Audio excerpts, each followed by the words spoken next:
Hello everyone, welcome to my channel. आज मैं आपको कंजंक्शन से रिलेटेड कुछ प्रॉब्लम देने जा रहा हूँ।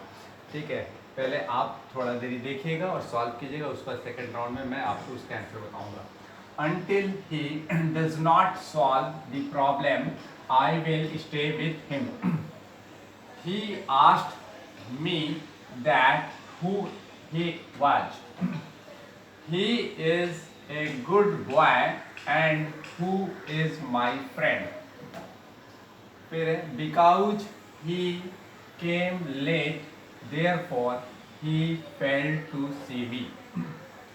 You cannot do well until you prepare yourself. Last है both Ram as well as Ravi may come today. ये आपका कॉमन एरर, इसमें आपको फाइंड आउट करनी है।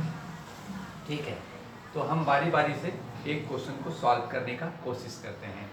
ठीक है, हम उम्मीद करते हैं आप क्वेश्चन को देख लिए होंगे और कुछ सॉल्व भी किए होंगे। अब हम लोग पहले देखते हैं, पहले रूल कंजंक्शन में हमने पढ़ा था अनटिल और अनलेस। अनटिल कहाँ लगाते हैं?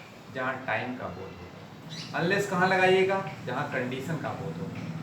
ठीक है, और अनटिल अनलेस दोनों निगेटिव है, इसके बाद नॉट नहीं लगेगा। अनटिल भी निगेटिव है, अनलेस भी निगेटिव है, लेस्ट भी निगेटिव है, लेस्ट के बाद भी नॉट नहीं लगाते थे आप। तो अनटिल के बाद देखिए यहाँ पर क्या लगा हुआ है? नॉट लगा हुआ है। ये आपका कॉमन एरर हो गया। तो यहाँ पर डज नॉट को हटाना पड़ेगा, ये डज नॉट नहीं लगेगा। और ये ही जो है थर्ड पर्सन सिंगुलर है, इसलिए वर्ब भी आपका सिंगुलर बनाना पड़ेगा। एस लगाकर आप सिंगुलर बनाएंगे और वहां पर एस लग जाने से वो सिंगुलर बन गया।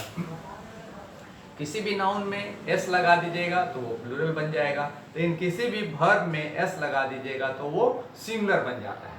अगला देखते हैं, जैसे यहाँ पर ये विल है। विल क्या है? मॉडल ऑक्सिलरी वर्ब है। मॉडल ऑक्सिलरी वर्ब उस वर्ब को कहते हैं जो सब्जेक्ट पे डिपेंड नहीं करता है, किसी भी सब्जेक्ट के साथ लग जाता है, उस तरह के वर्ब को कहते हैं मॉडल वर्ब। जैसे I can, you can, she can, they can, कुछ भी हो सकता है। कैन भी मॉडल वर्ब है, कुड भी है, राइट। अब स्टे है यहाँ पर वर्ड। हम आपको स्टे और लीव में अंतर बताने जा रहा हूँ। यदि टेम्पररी रहते हैं कहीं पे तो उसको स्टे कहते हैं। चाहे आप होटल में रहते हैं तो भी स्टे, आप अपने मौसी के घर में भी तो कुछ दिनों के लिए रहते हैं तो स्टे कहलाएगा, लेकिन यदि आप परमानेंट रहते हैं तो लीव कहलाता है।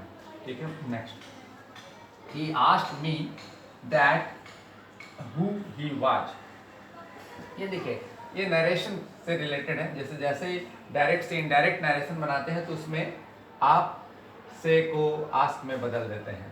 इंट्रोगेटिव सेंटेंस रहता है तो यहाँ पर आस्क है लगा हुआ है, मतलब ये इंट्रोगेटिव सेंटेंस है।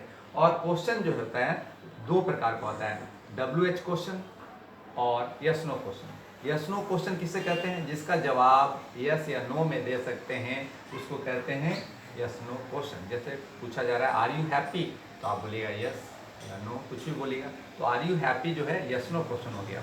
वेयर आर यू गोइंग, यदि ऐसे क्वेश्चन करता है तो इसका क्वेश्चन यस या नो में नहीं होगा, इसका क्वेश्चन वर्ड में होगा। तो इस तरह का क्वेश्चन को कहते हैं WH क्वेश्चन। और WH क्वेश्चन रहेगा तो आप उसके पहले दैट नहीं लगाइएगा। तो यहाँ पर ये डायरेक्ट से इनडायरेक्ट बना रहे हैं तो यहाँ पर हु लगा हुआ है, WH क्वेश्चन है टाइप का है, तो हु के पहले यहाँ पर दैट नहीं लगेगा। He asked me who he was, और उसको इंट्रोगेटिव से असर्टिव कर लिया जाता है। ठीक है, नेक्स्ट सेंटेंस देखते हैं। He is a good boy and who is my friend। देखिए यहाँ पर जो है who जो है रिलेटिव प्रोनाउन का काम कर रहा है। who जो है रिलेटिव प्रोनाउन का काम कर रहा है, और who जब रिलेटिव प्रोनाउन का काम करता है तो इसका मीनिंग हो जाता है जो। इसका मीनिंग हो जाता है जो। और जब ये इंट्रोगेटिव प्रोनाउन का काम करेगा तो इसका मीनिंग हो जाएगा कौन। तो और ये बीच में, वाक्य के बीच में रहेगा तो ये रिलेटिव प्रोनाउन कहलाएगा, और यदि वाक्य के शुरू में रहेगा तो वो इंट्रोगेटिव प्रोनाउन कहलाएगा। और रिलेटिव प्रोनाउन के पहले जो नाउन या प्रोनाउन आता है उसको कहते हैं एंटीसीडेंट कहते हैं। और एंटीसीडेंट और रिलेटिव प्रोनाउन के बीच में एंड का लगाना गलत है। ये दोनों के बीच में आप दूरी पैदा नहीं कर सकते हैं, इस प्रकार से ये एरर हो गया। तो एंड यहाँ लगाना गलत हो गया।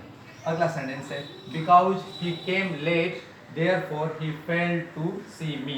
याद रखिएगा जब वाक्य बिकॉज से शुरू हो तो बिकॉज के बाद आप therefore नहीं लगाइएगा।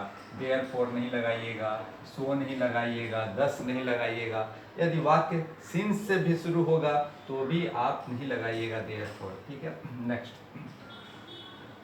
You can not do well until you prepare yourself, ठीक है। तो यहाँ पर अंटिल टाइम को नहीं इंडिकेट करने के लिए लगाया जाता है अंटिल, लेकिन यहाँ टाइम को इंडिकेट नहीं किया जा रहा है, यहाँ कंडीशन को है, इसलिए you can not do well unless होगा, यहाँ अंटिल के जगह अनलेस होगा, अनलेस होगा, ठीक है, अनलेस होगा।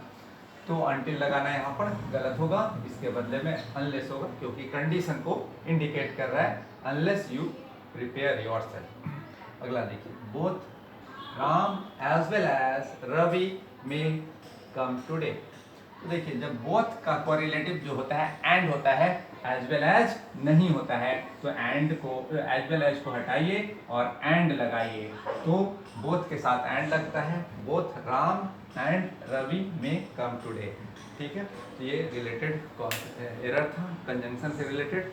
और यदि ये वीडियो अच्छी लग रही है तो सब्सक्राइब कीजिएगा, लाइक कीजिएगा, शेयर कीजिएगा। Thank you.